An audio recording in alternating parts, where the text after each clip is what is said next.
Hi guys, तो आज मेरे पास कुछ मौसम्बीज़ है।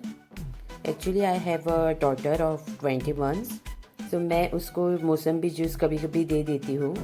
मैं आपको दिखाऊंगी कि मौसम्बी जूस एक्चुअली में कैसे निकालते हैं।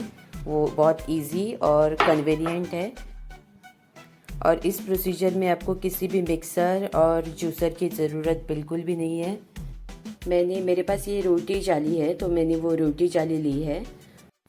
आपको बिल्कुल चारों तरफ से उसको वार्म करना है, तो काइंड ऑफ आपको उसको ग्रिल करना है बस 2 to 3 मिनट्स